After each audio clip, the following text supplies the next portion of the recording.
बराह रास्त आपको चलेंगे। कराची में वजीर इत्तलात सेन शर्जील इनाम मेमन न्यूज कॉन्फ्रेंस कर रहे हैं। तो फोकस किसी भी इंसान दोस्त का, किसी भी इंसानियत के दोस्त का, एक अच्छे इंसान का फोकस होना चाहिए कि सब जो मुतासरीन हैं, जो बेयार मददगार हैं, वो किस चीजों में उनको सब जरूरत है कि हम सबको फोकस वहां रखना चाहिए। लेकिन उसके बरक्स एक फ्रॉडी शख्स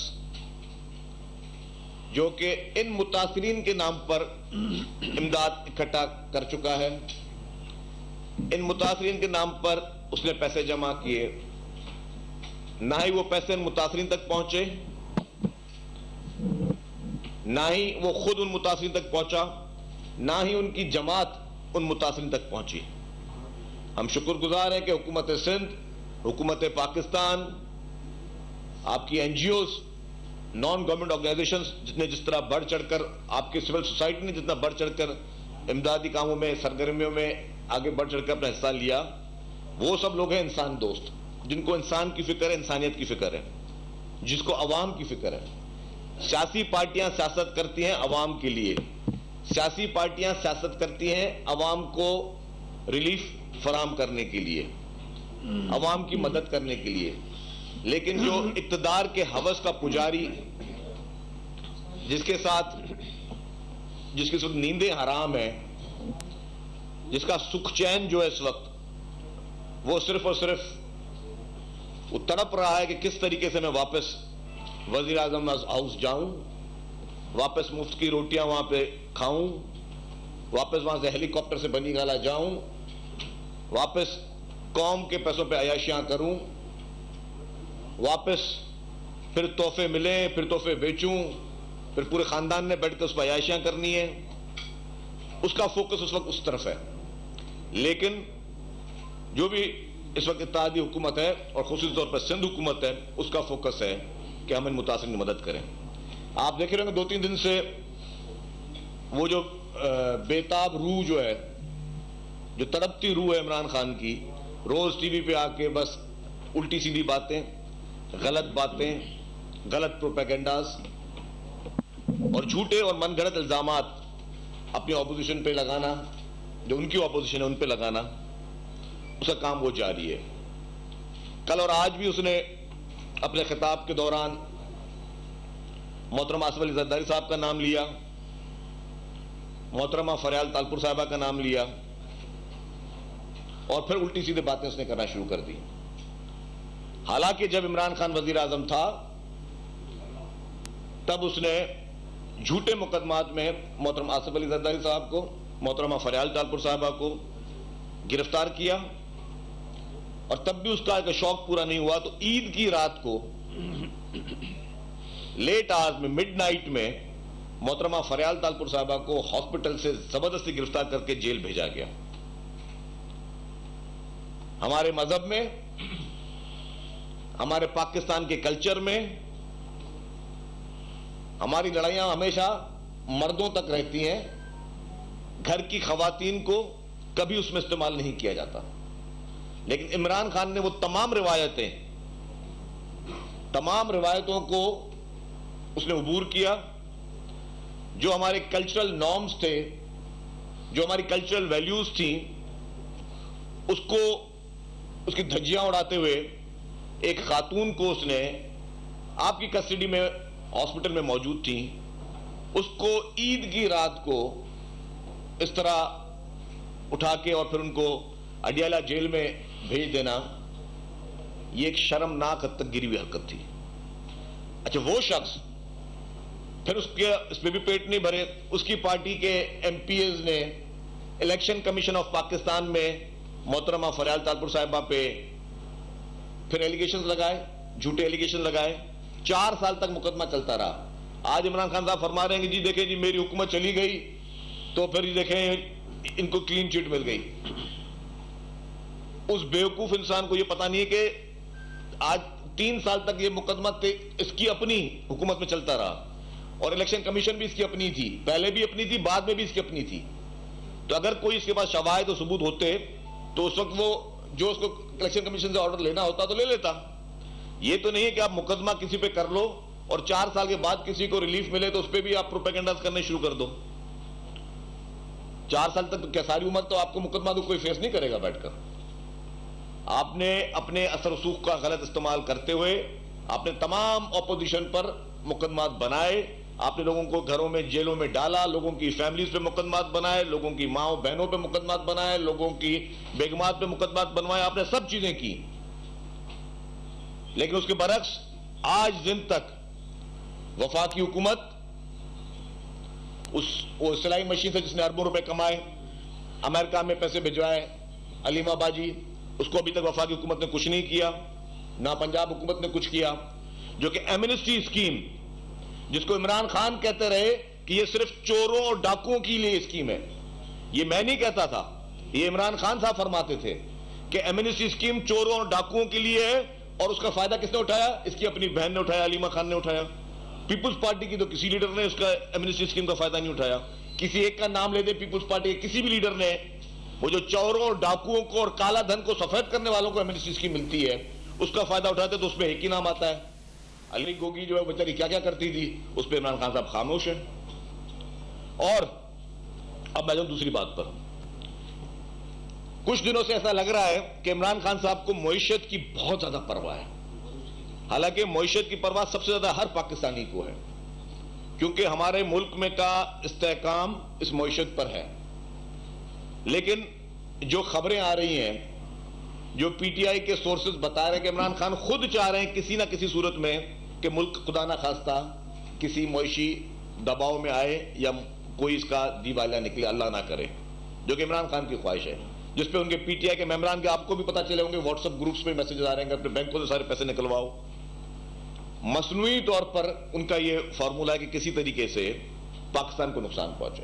क्यों हमने पहले कहा था कि जितने भी लीडर्स थे, हमारी हुकूमतें, शहीद बेनजीर भुट्टो साहबा की हुकूमत 2 दफा डिसॉल्व की गई, शहीद जुल्फकार अली भुट्टो को फांसी दी गई, मोहतरमा बेनजीर भुट्टो साहबा की अपनी शहादत हुई। कभी किसी पाकिस्तान पीपुल्स पार्टी की लीडर ने मुल्क के खिलाफ, पाकिस्तान के खिलाफ, पाकिस्तान की सालमियत के खिलाफ, पाकिस्तान की अफवाज के खिलाफ, पाकिस्तान की इस्टेब्लिशमेंट के खिलाफ कोई साजिश नहीं की। डिक्टेटरों से मुकाबले किए, जनरल ज़ियाउल हक से पीपुल्स पार्टी ने मुकाबला किया, जनरल मुशर्रफ से मुकाबला किया, लेकिन कभी किसी इदारे को पीपुल्स पार्टी ने कभी मलाइन नहीं किया, मुल्क को कभी खुदा न खास्ता मलाइन नहीं किया। आपको याद होगा जो डिवोर्स में एक कॉन्फ्रेंस थी जिसमें चेयरमैन बिलावल भुट्टो जरदारी साहब ऐसे चेयरमैन पाकिस्तान पीपुल्स पार्टी के वहां गए हुए थे, वहां पे भी और उस वक्त मोहतरम आसिफ अली जरदारी साहब सलाखों के पीछे थे, मोहतरम बिलावल भुट्टो जरदारी साहब ऑपोजिशन में बैठे थे।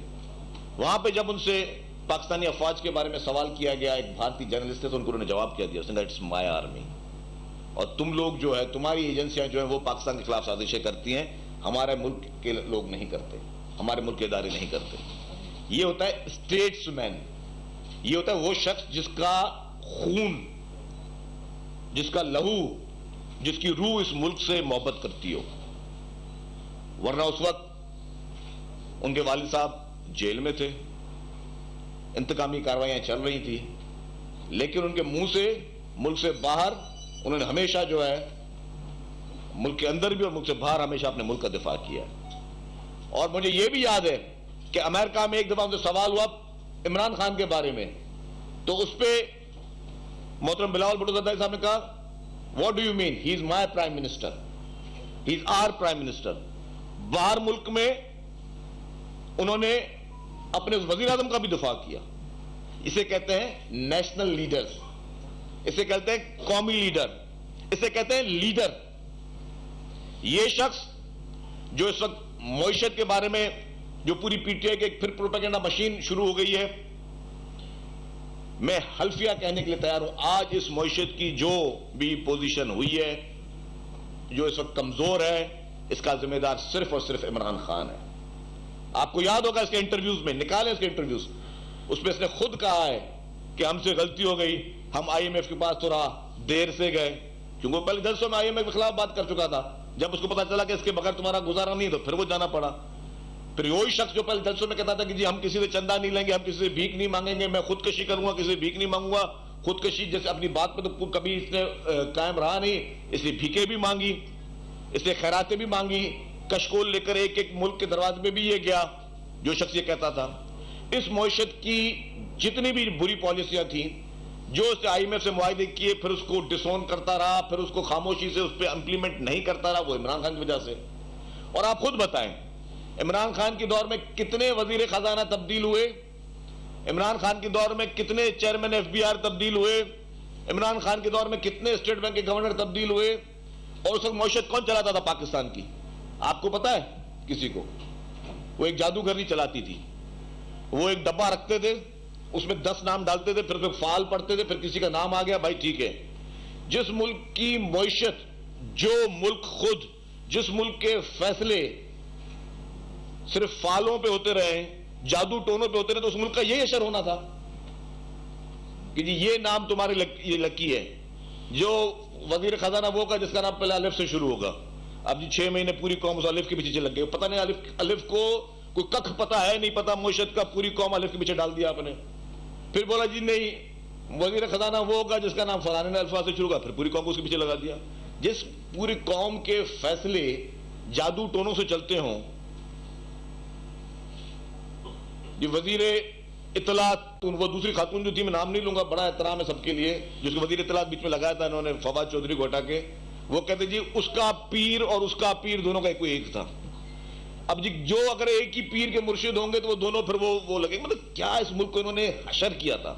आज तो बड़ा ही मतलब इस तरह की गुफ्तगू कर रहा है जैसे कि पूरे मुल्क का दर्द ही इसको, पूरी कौम को इसने बेवकूफ बनाता रहा ये शख्स, झूठ बोलता रहा, पूरी कौम के साथ मक्कारी करता रहा, और इसका सिर्फ एजेंडा यह था कि जी मुझे बस कुर्सी से बस चिपकता रहूं मैं, चाहे मैं मुल्क की का दिवालिया निकाल दूं।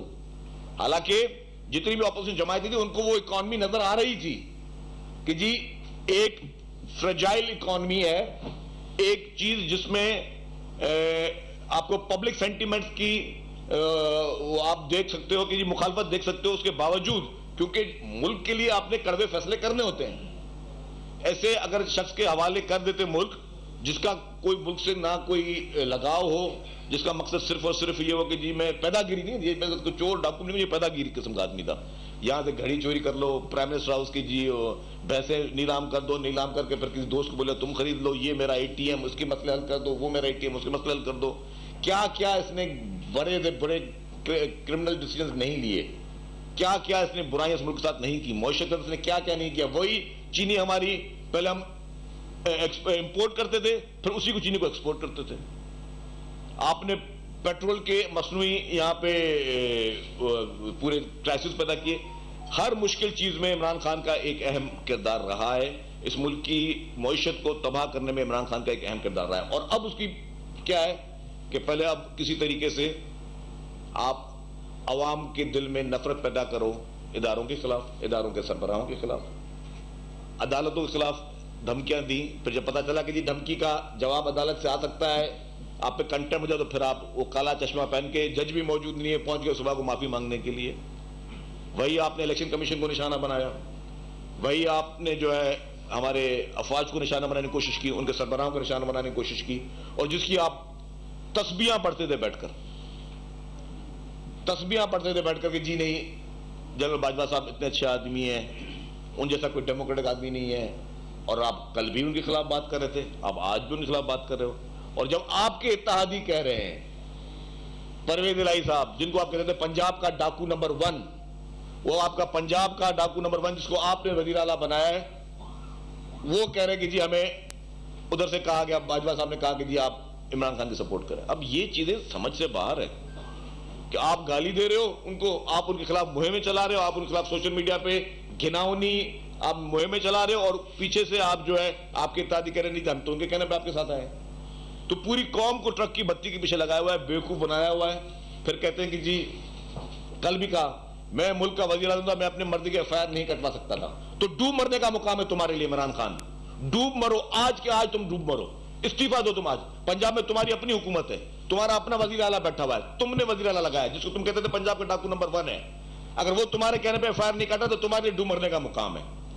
अगर वहां का आईजी तुम्हारा है, वहां का सेक्रेटरी इंटीरियर तुम्हारा है, वहां की हर चीज मशीनरी तुम्हारे पास है, इसका असल में बात ये नहीं है कि तुम्हारे कहने पे कोई एफआईआर नहीं काट रहा, क्योंकि तुम्हारे पंजाब के वजीर आला को पता कि तुम झूठ बोल रहे हो। उनको पता है ये तुम एफआईआर काटने की बात कर रहे हो, तुम सिर्फ अपने पॉइंट स्कोरिंग की बात कर रहे हो, तुम सिर्फ और सिर्फ अपना एक जाली पोस्टर बनाने की बात कर रहे हो, अपने आप को मासूम और मजलूम बनाने की कोशिश कर रहे हो। तुम्हारा पंजाब का वजीर आला खुद कहता है कि नहीं जी, इमरान खान जो नाम दे रहे थे वो एग्री नहीं करता। अगर तुम्हें इतनी सी भी हया शर्म है तो उस वजीर आला को बोलो, बयान दे कि जो तुमने 3 नाम दिए हैं उन तीनों नामों पे वो भी एग्री है या नहीं है। अगर वो नहीं है इसका मतलब तुम झूठे थे, झूठे हो और झूठे रहोगे, क्योंकि तुम सिर्फ और सिर्फ गलत बयानी से बात कर रहे हो। तुम लोगों को झूठ बोलो, तुम लोगों के दिल में अपने इदारों के खिलाफ, अपने इदारों के अफसरान के खिलाफ एक झूठे प्रोपेगेंडा कर रहे हो। तुम उनके दिल में उनको गलत बयान पैदा कर, तुम मुल्क के नौजवानों को गलत किस्म के मैसेज दे रहे हो, गलत किस्म की चीजें कर रहे हो, लेकिन इससे तुम्हें कुछ नहीं मिलेगा। यह बात वाज़ेह है कि हमारी कौम समझदार है। भले इलेक्शन आज नहीं कल हो, किसी को कोई परवाह नहीं है। इलेक्शन के लिए हर आदमी तैयार है, हर कोई अपनी कारकर्दगी के पीछे जाएगा। तुमने जितने भी झूठे प्रोपेगेंडा किए, तुमने जितने भी किस्म के सोशल मीडिया के ये बड़े बड़े नेटवर्क और सारी चीजें बनाई, तुमने भले खैबर पख्तूनख्वा में सब सोशल मीडिया के लोगों को तुमने भर्ती करवा दिए मुख्तलिफ महकमों में, 1300 भर्तियां सिर्फ तुम्हारे इंफॉर्मेशन डिपार्टमेंट ने वहां पे की लोगों की। तुमने पूरे नेटवर्क्स बाकी बनाए ताकि तुम किसी ना किसी तरीके से सोशल मीडिया के जरिए मुल्क के नौजवानों के जहन में गलत किस्म की बातें डाल सको। ऊपर से बोलता है जी कि मैं कुछ करता ही नहीं हूं। तोशा खाना का सबसे बड़े बड़े डाकू तुम हो। कल इसने बात की कि जी गाड़ी जो है ज़रदारी साहब ने तोशा खाना से ली, तो उस पर मुकदमा क्यों नहीं बनता? अब ये जाहिल शख्स, कम अक्ल शख्स, इसको पता नहीं कि तोशा खाना पे ज़रदारी साहब मुकदमे का जो है वो उसको फेस कर रहे हैं। मुकदमा उनके ऊपर बना है और जो कि गलत मुकदमा बना है, इमरान खान के गवर्नमेंट में बना, गलत मुकदमा बना। जो गाड़ी तोशा खाना के जरिए ज़रदारी साहब ने ली, वो गाड़ी आज भी उनके इस्तेमाल में गाड़ी है, आज भी उसको खुद इस्तेमाल कर रहे हैं। और जो सरकार ने उसको पैसे फिक्स किए, उस पैसों की तरफ से किए। तुमने क्या किया? तुमने घड़ियों की पहले अंडर वैल्यू करवाई, अंडर वैल्यू के जरिए भी जो तुमने कहा था 50% करूंगा, तुमने 20% भरे, और फिर तुमने वो घड़ी बेच दी दुबई के किसी रईस को, और कहते हो कि मेरी घड़ी मेरी मर्जी। वो तुम्हारी घड़ी कहां से आ गई यार? वो इमरान खान को थोड़ी मिली थी, वो वजीर आज़म पाकिस्तान को मिली थी, जिसमें खाना काबा की तस्वीर लगी हुई थी। कोई गैरतमंद मुसलमान जो खाना काबा से मोहब्बत करता हो, जिसको पता हो कि दुनिया में एक ही घड़ी है खाना काबा के तस्वीर वाली, कोई गैरतमंद मुसलमान को, अल्लाह रसूल को मानने वाला, ये चीज बेच सकता है? आप इतने सारे लोग बैठे हो, आपको कोई इस तरह का तोहफा मिले, आप कभी बेचोगे? लोगों को कोई खाना काबा का गिलाफ मिलता है, कोई कुरान शरीफ का तोहफा मिलता है, कोई बेचता है ये चीजें? इसको लोग अपने सीने से रख कर बैठते हैं। ये पैसे का पुजारी, ये झूठा शख्स जो खाना काबा की जिसमें तस्वीर बनी हुई जिस घड़ी में, उसको तो तुम्हें अपने सीने से रखना चाहिए था, तुमने उसको बेच दिया और फिर झूठ भी बोलते रहे, मेरी घड़ी मेरी मर्जी। कोई जवाब है? मेरी घड़ी मेरी मर्जी, मेरा तोशा खाना मेरी मर्जी, मेरी गोगी मेरी मर्जी, मेरा मलम जब्बा बीआरटी मेरी मर्जी, हर चीज मेरी मर्जी, हर चीज में इसकी जो अपनी मर्जी। भाई क्यों तुम्हारी मर्जी यार? ये कौम की चीज है, तुम झूठे हो। तोशा खाना का केस तुम पर है, मनी लॉन्ड्रिंग का केस तुम पर है, इलेक्शन कमीशन का फैसला तुम्हारे लिए जो है वो ब्लैक एंड व्हाइट है कि तुमने चोरी की है। इलेक्शन कमीशन तुमने मनी लॉन्ड्रिंग की है, और तुमसे बड़ा मैं वो लफ्ज इस्तेमाल नहीं कर सकता मीडिया के सामने, जो भारत और इसराइल से पैसे ले अपने मुल्क में फंडिंग करवाने के लिए, अपनी इलेक्शन के लिए, अपने शौक पूरे करने के लिए, उस शख्स पे क्या बैद होगी? पाकिस्तान में अगर सियासत में भारत और इसराइल पैसे लगा रहे हैं तो उसका मकसद क्या है? आप लोग बताएं। और मैं ये बता दूं, अगर यही पैसे कभी खुदा न खासा पीपुल्स पार्टी अकाउंट में भारत या इसराइल से पैसे आए होते तो इस मुल्क में इस वक्त कोहराम बच चुका होता। ये आज भी लाडला है, आज भी इसको स्पेशल ट्रीटमेंट मिल रही है। पहले ये इसकी कोशिश थी कि जी बातचीत से इसको स्पेशल ट्रीटमेंट मिल जाए, फिर इसकी कोशिश थी कि धोस धमकियों से इसको स्पेशल ट्रीटमेंट मिल जाए। अब कह रहा है जी अल्लाह के वास्ते, खुदा के वास्ते जी आप लोग न्यूट्रल हो जाओ। और जाहिल शख्स कभी तो हम पीपुल्स पार्टी तो चाहती है कि इदारे न्यूट्रल रहे, हमारी अदलिया न्यूट्रल रहे, हमारी इलेक्शन कमीशन न्यूट्रल रहे, हमारी एस्टेब्लिशमेंट न्यूट्रल रहे। जब वो न्यूट्रल नहीं थे, तुम्हें इक्तदार में लेके आए, तब तुम्हें अच्छे लगते थे। जब वो न्यूट्रल होने की कोशिश की, तुमने उनको क्रिटिसाइज करने की कोशिश की, फिर तुम कभी कहते हो जी न्यूट्रल तो जानवर होता है, अब बोलते हो फिर न्यूट्रल हो जाए। ये पागल शख्स है, बिल्कुल पागल शख्स है। पैमरा को चाहिए, इलेक्शन कमीशन को चाहिए, सुप्रीम कोर्ट ऑफ पाकिस्तान को चाहिए कि इस शख्स का इलाज करें। जो शख्स रोजाना एक नया बयानिया देने की कोशिश करता है, रोजाना एक नई शोशा छोड़ने की कोशिश करता है, और ये सारी चीजें किस पे चल रही हैं? वो जादू टोनों पे चल रही हैं। आज फाल ये निकला, आज ख्वाब में ये फाल निकला कि जी कि आज इमरान खान ने ये नया इरशाद फरमाना है, तो ये नया इरशाद फरमाना शुरू हो जाएगा। 17 तारीख को इलेक्शन में अनाउंस कर रहा हूं असेंबली तोड़ने का, वो आज करो तुम असेंबली तोड़ने का इलाज। और मैं अभी भी बता दूं, ये फिर कोई ना कोई बहाना ढूंढेगा, क्योंकि उसका मुफ्ता चल रहा है। इसके जमान पार्क वाले घर में पंजाब हुकूमत ने लाखों रुपए के बुलेट प्रूफ के शीशे लगवाए, करोड़ों रुपए के। वो पैसे किसके था? ये बोले मेरा शीशा मेरी मर्जी, मेरी हुकूमत मेरी मर्जी। मुफ्त का पेट्रोल वहां चल रहा है, मुफ्त की सिक्योरिटी जमान पार्क में चल रही है, मेरी पंजाब हुकूमत मेरी मर्जी। मुझे मुफ्त का खाना मिल रहा है, मेरी मर्जी। और सैलाब जदगान का जो बकौल तुम्हारे कि तुम्हें अरबों रुपए मिले हैं, वो तो सामने लाओ। मैं इस प्रेस कॉन्फ्रेंस के जरिए एक दफा फिर अपील करता हूं राना सनाउल्लाह साहब से, बराए मेहरबानी खुदा के वास्ते, मैं आपको खुदा का वास्ता दे रहा हूं, जो सैलाब जदगान की मद में चंदा जमा हुआ है उसको फौरी तौर पर सरकारी खजाने में जमा कराया जाए। ये कल को बोलेगा मेरा चंदा मेरी मर्जी, हर चीज मेरी मर्जी। भाई इस तरह मेरी मर्जी से काम नहीं चलेगा। वफाकी हुकूमत सीरियस नोट ले, सीरियस इस चीज पे एक्शन ले।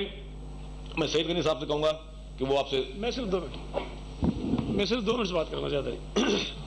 मैं जो फरियाल टालपुर साहिबा का केस था उस पर सिर्फ आपको जो हकीकत है वो बता दूं कि उनके ऊपर पीटीआई के एमपीएस ने एक दरख्वास्त दी कि उन्होंने अपनी जो डिक्लेरेशन हम फाइल करते हैं, नॉमिनेशन पेपर जब हम इलेक्शन में फाइल करते हैं, तो उसमें उन्होंने कंसीलमेंट की है और 2 प्रॉपर्टीज़ उन्होंने डिक्लेयर नहीं की।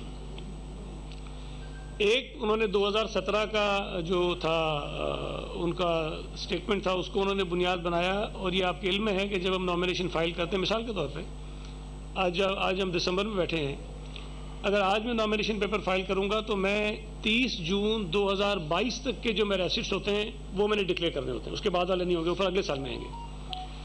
तो उन्होंने एक ज़मीन ली 26 दिसंबर 2017 को। जाहिर है कि वो जो 30 जून 2017 तक की होगी उसको डिक्लेयर नहीं होनी थी, तो इन्होंने कहा कि जी उन्होंने कंसील किया है। दूसरा, शहदाद कोर्ट में 2 राइस मिल्स हैं, शहदाद कोर्ट राइस मिल और कलंदरी राइस मिल। ये दोनों उन्होंने अपने असासों में डिक्लेयर की हुई है, जो नॉमिनेशन पेपर फाइल किए उसमें भी डिक्लेयर की हुई है। अच्छा, इन्होंने बेवकूफ़ों ने ये इल्ज़ाम लगाया कि वो जो ज़मीन है वो डिक्लेयर नहीं है। अब ये इस तरह है कि मैं अपना घर बताऊं कि जी मेरा घर जो है, ये मैं इस घर में रहता हूं, ये घर है, उसको मैं डिक्लेयर कर दूं। कल को कोई जाकर खड़ा हो जाए कि जिस जगह पे ये घर बना हुआ है वो ज़मीन डिक्लेयर नहीं की इसने। तो ये बेसिकली बेवकूफ़ी की बातें थीं। और ये दोनों प्रॉपर्टियां उनके जितने उन्होंने एफबीआर में अपने टैक्स रिटर्न्स फाइल किए उसमें भी मेंशन्ड हैं, और जितने इलेक्शन कमीशन में हम सालाना फाइल करते हैं अपने असासों की डिक्लेरेशन उसमें मौजूद हैं। जो नॉमिनेशन पेपर उन्होंने फाइल किए 2018 में उसके अंदर ये दोनों राइस मिल्स जो है वो मौजूद हैं, और वो जो मैंने 17 वाला आपको बताया वो ज़ाहिर है कि बाद में हुआ है, वो भी इसके अंदर मौजूद है। तो ये इलेक्शन कमीशन ने सिर्फ ये सारे कागजात देखने के बाद ये कहा है कि ये जो एलिगेशन है कि जी कंसीलमेंट की गई, ये कंसीलमेंट नहीं है, और ये दोनों प्रॉपर्टीज़ उनके जो एसेट डिक्लेरेशन है एफबीआर के सामने जो स्टेटमेंट्स फाइल हुए उसके अंदर मौजूद है। अब इसके अंदर इमरान खान जो ज़हनी तौर पर मफलूज आदमी और बेवकूफ़ है, उसको जो आगे जो बताता है उसमें शुरू हो जाता है। और इसमें मैं आपको बताऊं कि ये जो इलेक्शन कमीशन में दरख्वास्त थी पीटीआई की, ये जाते ही वहाँ नहीं थे, ये नॉन अपीयरेंस पे ये डिसमिस हो गई थी। उसके बाद उन्होंने दोबारा दरख्वास्त दी कि इसको रिस्टोर किया जाए, इलेक्शन कमीशन ने वो रिस्टोर कर दी। उसके खिलाफ फरियाल टालपुर साहबा ने दरख्वास्त दी कि जी रिस्टोरेशन गलत हुई है, तो वो इलेक्शन कमीशन डिसमिस कर दी। उस इलेक्शन कमीशन के फैसले के खिलाफ फरियाल टालपुर साहब इस्लामाबाद हाई कोर्ट गई, उनकी वो जो पिटीशन थी वो डिसमिस हो गई। और उसके बाद दोबारा इलेक्शन कमीशन ने इसको चलाया केस को। तो ऐसा नहीं है कि हमने इस केस को कंटेस्ट नहीं किया है, हम कंटेस्ट करते रहे, हमारी दरखास्तें डिसमिस होती रही और इनकी रेस्टोरेशन बहाल हुई है। मतलब आपने इंटरेस्ट नहीं लिया और वो केस खारिज हो गया, उसके बाद आपकी दरखास्त रिस्टोर हुई है। तो अब ये जब इलेक्शन कमीशन ने फैक्ट्स पर रिकॉर्ड देखने के बाद एक फैसला कर दिया तो इलेक्शन कमीशन के पीछे पड़ गए। ये चाहते ही हैं कि हर चीज़ इनकी ख्वाहिश के मुताबिक हो। तो मैं समझता हूँ कि कानून के मुताबिक फैसला बिल्कुल ठीक हुआ है। फरियाल ठाकुर साहिबा को उन्होंने बिला वजह 3-4 साल जो इस केस में खामखा उन्होंने परेशान रखा और ये इधर उधर केसेस करते रहे, अदरवाइज ये बिल्कुल क्लियर केस था। इन्होंने हाथ उठाया, खड़ा भी माफ कर एक बार बेचारे को। जी जी। आज इमरान खान का जो बयान सामने आया है और जो आपने भी एक अभी अपील की है, पहले इमरान खान का बयान सामने आया है कि जी जो जनरल बाजवा ने मुल्क के साथ किया वो दुश्मन भी न करे। अब उसने किससे दुश्मनी का मामला है या मुल्क से दुश्मनी, ये जरा बताएं कि उसने किस उसमें कहा। दूसरा ये आपने कहा है कि इसका इलाज करो, वो कह रहा है मेरा इलाज ये है कि मुझे वजीर आजम बना दो, तो आप उसे वजीर आजम बन जाएंगे, वो इलाज हो जाएगा। देखिए जी, मैं थोड़ी समझने की कोशिश की। वो कहते हैं हजरत अली का कौल है, जिस पे एहसान करो उसके शर से डरो। तो जो इमरान खान जो आज बाजवा साहब के लिए फरमा रहे हैं, ये मेरे ख्याल से बाजवा साहब के लिए ये मैसेज है कि उन्होंने अगर एहसान किया इमरान खान पे, तो वो एहसान फरामोश आदमी है। उसने जहांगीर खान तरीन के साथ इमरान खान ने क्या किया, अलीम खान साहब के साथ इमरान खान ने क्या किया, जो उसकी ATM मशीन्स थी, जो कि इमरान खान को घर में बर्गर भी मंगवा के वो देते थे, उनके घर के बिजली के बिल, घर के नौकरों की तनख्वाह, उनके ट्रैवलिंग के एक्सपेंसेस, वो जो फर्स्ट क्लास में इमरान खान साहब जाते थे तो उनको तो साल का लाख रुपए टैक्स भरता था इमरान खान। उसकी तो औकात ही नहीं थी कि फर्स्ट क्लास में बैठ सके। वो फर्स्ट क्लास में कैसे जाता था? वो वही कि मेरी ATM मेरी मर्जी, मेरी एहसान फरामोशी मेरी मर्जी।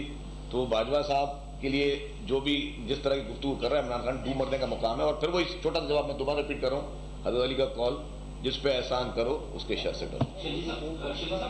18वीं आईनी तरमीम का खालिक पीपल्स पार्टी अपने आप को समझती है और बरसों से वो इसके रोल बैक के हवाले से खतरात को हमेशा बात करती थी कि रोल बैक नहीं होना चाहिए वगैरह वगैरह। लेकिन क्या हो गया था उस पीपल्स पार्टी को जब बलूचिस्तान में रिकॉर्डिंग का इशू आया और शब खून मारा गया सूबाई खुद मुख्तारी और 18वीं आईनी तरमीम पर वफाकी हुकूमत की तरफ से, तो पीपल्स पार्टी को ऐसा क्या ख्याल आया कि उन्होंने सिंध असेंबली से अचानक एक करारदाद भी पास करा दी उसके हक में? आप तो 18वीं आईनी तरमीम के खालिक हो, आप तो सूबे खुद मुख्तारी की बातें करते हो, फिर क्या हो गया था? दिल्ली पीपल्स पार्टी खुद खालिक है 18वीं आईनी तरमीम की। पीपल्स पार्टी आज भी 18वीं आईनी तरमीम के एक शिप पर बाज़ाब्ता तौर पर खड़ी है। एक जो भी रिसेंट इशू है, इसको भी डायलॉग के जरिए रिजॉल्व कर दिया जाएगा। अच्छा ये बता दें, सईद साहब थोड़ा रोशनी डालना चाह रहे हैं इसमें लिक्विडिक पे। देखें, आइन के आर्टिकल 144 के तहत शायद सूबाई असम्बलियों को ये इख्तियार है कि वो करारदाद के ज़रिए पार्लियामेंट को ये इख्तियार दें कि वो किसी एक मखसूस कानून में तरमीम कर सकते हैं, कानून साजी कर सकते हैं। सिंध असम्बली ने और बलूचिस्तान असम्बली ने ग़ालिबन 3 या 4 ऐसे कवानीन हैं जिनमें तरामीम का इख्तियार जो है वो फेडरल गवर्नमेंट को दिया। उसकी वजह क्या थी? जो आपकी फॉरेन इन्वेस्टमेंट आनी है और उसके अंदर कोई लिमिटेशंस हैं कि $500 मिलियन तक की इन्वेस्टमेंट अगर आती है तो उस पर वो कोई लेजिस्लेशन करके उसको बेनिफिट दे सकते हैं। हमारी असम्बली ने अगर करारदाद पास की या बलूचिस्तान असम्बली ने करारदाद पास की तो उसी आइन में सूबाई असम्बली को ये इख्तियार हासिल है कि आज अगर हम चाहें दोबारा हम समझे कि जी जो वफाकी हुकूमत ने या जो पार्लियामेंट ने तरमीम की वो ठीक नहीं है, हम आज उसको वापस कर सकते हैं उससे बगैर पूछे। ये इख्तियार आज भी सूबाई असम्बली का है। और उसमें जो कवानीन है, 2 तो हमारे लेबर डिपार्टमेंट के हैं, जिसमें वर्कर वेलफेयर फंड का है, वर्कर्स प्रॉफिट पार्टी नहीं, उसमें 2-3 है, मैं बताया आपको। एक इंफ्रास्ट्रक्चर सेस का है और एक वो जो माइंस वाला आप बता रहे हैं उनका है, चूँकि वो बलूचिस्तान से उसका ताल्लुक है ज़्यादा। तो मेरा ये ख्याल है कि मेरी अंडरस्टैंडिंग है, चूँकि इसलिए कि जब ये हमारे सामने ये बात आई थी डिस्कशन में, तो हमने काफ़ी तफसीली इस पर बात की थी। ऐसा नहीं था कि नहीं थी, हम बैठे थे, जो मुतल्लिका महकमे थे वो बैठे थे, लॉ डिपार्टमेंट था, हमारी इस पर बड़ी तफसील से बात हुई और इस पर मुतमईन होने के बाद हमने ये सारा किया। और ये मैं आपको बता दूं कि पाकिस्तान पीपल्स पार्टी ने सूबाई खुद मुख्तारी दी है, पाकिस्तान पीपल्स पार्टी ने सूबाई खुद मुख्तारी को हमेशा डिफेंड किया है और पाकिस्तान पीपल्स पार्टी सूबाई खुद मुख्तारी को डिफेंड करती रहेगी। हम कोई भी ऐसा काम किसी सूरत में नहीं होने देंगे जो किसी सूबे की खुद मुख्तारी के रास्ते में वो मुश्किल बनता हो।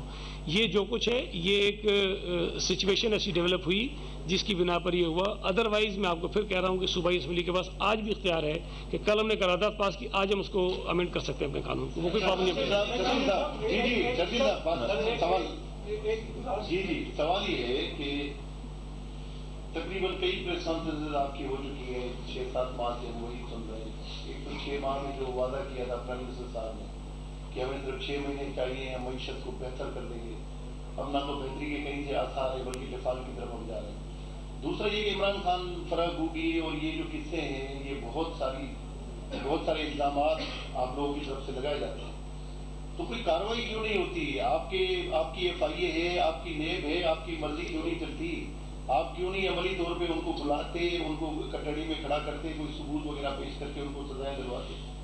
देखिए जी, ये मैं इस चीज में आपसे एग्री करता हूँ। मैं समझता हूँ कि वफाकी हुकूमत ने इस मामले में शायद फराख दिली रखी हुई है या नरम गोशा भी नहीं कहूँगा, फराख दिली रखी हुई है। जितने भी इल्जामात पे ऑपोजिशन के बड़े बड़े लीडरान उठे, उससे डबल इल्जामात इमरान खान पर मौजूद है और उससे ज्यादा गहरे इल्जामात, ज्यादा घिनौने इल्जामात इमरान खान पर मौजूद हैं।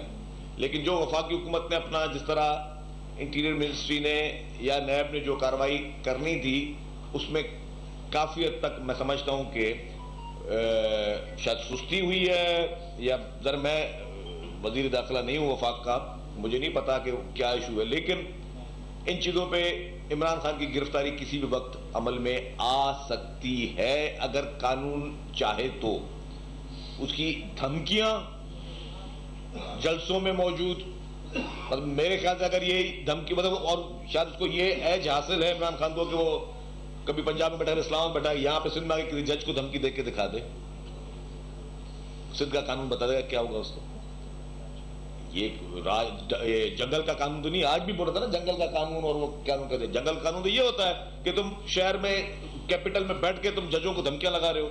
जंगल का कानून ये होता है तुम मुल्क में बैठ के अपने मुल्क के इदारों के खिलाफ तुम कैंपेनें चला रहे हो। जंगल का कानून ये होता है कि तुम्हें हर किस्म का गुनाह माफ है, तुम चोरियां करते रहो, तुम डाके मारते रहो, तुम लोगों के जमीनों से फ्रॉड करते रहो, अपने लोगों को नवाजते रहो, घर में जादूगरनियां जो है वो ट्रांसफर पोस्टिंगों पे पैसे लेती रहे। जंगल का कानून तो ये होता है कि आप दुनिया को बोलो कि जी ये एमनेस्टी चोरों डाकुओं के लिए, और अपने घर वालों को बोलो ले लो, जल्दी ले लो, टाइम खत्म होने वाला है, 1 महीने के लिए एमनेस्टी। जंगल का कानून इसे कहते हैं, मुनाफकत इसे कहते हैं, हिपोक्रेसी इसे कहते हैं। तो ये शख्स जो है, इस पे मैं आपकी बात पे एग्री करता हूं कि वफाकी हुकूमत जितनी कानूनी कार्रवाई कर सकती थी उतनी कानूनी कार्रवाई नहीं की गई है। लेकिन एक बात बता दूं मैं आपको, ये कानून से गिरफ्त से बच नहीं सकता ये शख्स, इसके घिनौने जुर्म है। केपी के बीआरटी की मैं बात करता हूं, लोग बोलते हैं हमेशा केपी के बीआरटी की बात करता है, वो भाई उसमें उनके अपने ब्यूरोक्रेट्स ने लिख के दिया कि 7 अरब रुपए के किकबैक्स इनके सियासतदानों ने लिए, जिसमें इमरान खान का नाम भी है, परवेज खटक का नाम भी है, महमूद खान का नाम भी। 7 अरब रुपए के किकबैक। और ये मैं नहीं कह रहा, मैं तो उनके मुखालिफ पार्टी को मैं तो जरूर इल्जाम लगाऊंगा। ये उनकी चीफ मिनिस्टर इंस्पेक्शन टीम की रिपोर्ट है, अभी सब दोस्त गूगल कर लो कि 7 बिलियन किकबैक्स इन केपी के बीआरटी, कर लो आप लोग, देख लो और देखो रिपोर्ट किसकी है, चीफ मिनिस्टर इंस्पेक्शन टीम की रिपोर्ट है। और वो चीफ मिनिस्टर इंस्पेक्शन टीम ये नहीं कि कोई पीपुल्स पार्टी की गवर्नमेंट थी या पीएमएलएन की गवर्नमेंट थी या फजलुर रहमान साहब की गवर्नमेंट थी उसने दी है, पीटीआई की अपनी जो चीफ मिनिस्टर इंस्पेक्शन टीम है उसने कहा कि 7 अरब रुपए के किकबैक चले। लेकिन अनफॉर्चुनेटली क्या हुआ, इमरान खान को और फिर पेशावर हाई कोर्ट ने क्लियरली कहा, पेशावर हाई कोर्ट ने क्लियरली कहा कि इसके खिलाफ नैब और एफआई कार्रवाई करें। इमरान खान जिसके दिल में चोर है, जो कि झूठा अपने आप को एक पोस्चर पैदा करता है कि मैं बहुत ईमानदार हूं, इन लोगों ने सुप्रीम कोर्ट में जाके स्टे लिया उस पर। अगर इनके हाथ साफ थे, अगर ये ईमानदार थे, अगर ये जानतदार थे तो स्टे ना लेते। पीपुल्स पार्टी की लीडरशिप पे आपने केसेस बनाए, हम सब पे केसेस बने, हमने तो कोई एक किसी स्टे ऑर्डर के लिए नहीं किया कि हमारे खिलाफ इंक्वायरी ना की जाए, हमारे खिलाफ इन्वेस्टिगेशन नहीं की जाए। हमने कहा आपने रेफरेंस दाखिल करना, रेफरेंस दाखिल कर लो, हम लोग फेस करेंगे, मुल्क में बैठकर फैसले करेंगे, मुल्क से बाहर आके हम फैसले करेंगे। इनकी गोगी की तरह मुल्क से लोगों को भगाया, ऐसा नहीं किया। तो इसी तरीके से सुप्रीम कोर्ट में इन्होंने जाके स्टे लिया, और मैं नाम नहीं लेना चाहता उन लोगों के किसने इसको स्टे दिया। आप पढ़े बैठकर, मुझे यह समझ नहीं आती कोई अदालत किस तरह किसी को स्टे दे सकती है कि अगर एक हाई कोर्ट कहती है कि जी एक अहम प्रोजेक्ट, उस अहम प्रोजेक्ट में 7 अरब से ज्यादा सिर्फ किकबैक्स लेके लिए गए, बाकी करप्शन तो और भी होती गई। इसको एफआईए और नैब इसको इंक्वायरी करें, प्रोब करें, और सुप्रीम कोर्ट ने कहा कि नहीं जी इनको आप प्रोब करने की जरूरत नहीं है। क्यों भाई, किस कानून के तहत? असल इंक्वायरियां तो इन चीजों की होनी चाहिए इस मुल्क में। ये बाकी बातें करता है इमरान खान, मैं कहता हूं पूरी पीटीआई को चैलेंज करता हूं, सिर्फ एक लॉजिक बता दे कि हमने इसलिए स्टे ऑर्डर लिया हुआ था, एक लॉजिक बता दे। मिसाल तौर पर मैं आपको बोलूं यार मेरी यहाँ पे घड़ी, नाम नहीं लूंगा, घड़ी चोरी तो सुनी जाएगी इस बात, मेरी पेन चोरी हो गई, मैं आपको बोलूं मेरी पेन चोरी हो गई, मुझे शक है, आपने उठाया, बोला मेरी तलाशी ले लो, ये बोलोगे ना? या आप ही कोई मोबाइल चोरी बोलोगे, मैं बोलूं मेरी तलाशी ले लो, वो शख्स बोलता मेरी तलाशी ना लो। हमें ना नैब देखे, ना एफआईए देखे, ना कोई भी ना देखे, क्योंकि हमें बस ब्लैंकेट किस्म का एक वो सादिक और अमीन का जो सो कॉल्ड इनको टाइटल मिला था, जो कि गलत मिला था। साकिब निसार साहब ने एक बहुत बड़ा कौमी जुर्म किया था, इसको सादिक और अमीन का टाइटल देकर बहुत बड़ा कौमी जुर्म दिया। और दूसरा कौमी जुर्म ये हुआ था कि इसको जो स्टे ऑर्डर मिला था सुप्रीम कोर्ट का, वो भी बहुत बड़ा कौमी जुर्म था। साहब अभी आप ये बात कर रहे हैं कि ये सारा कुछ जो है हुकूमत नहीं कर रही है, जो कुछ भी है, जो थे वो चले गए, अब किसका दाखिला है? ये समझ में नहीं आता ना सबका, आपका भी है, नहीं मीडिया का भी है। एक कुछ लोगों का लाडला जरूर है ये, लेकिन एक बता दूं, वो कहते हैं कि यार वो मिसाल के कहते हैं उर्दू में कि बकरे की कब तक खैर मनाएगी, तो बकरे की वहां कब तक खैर मनाएगी, कभी तो छुरी के नीचे आएगी।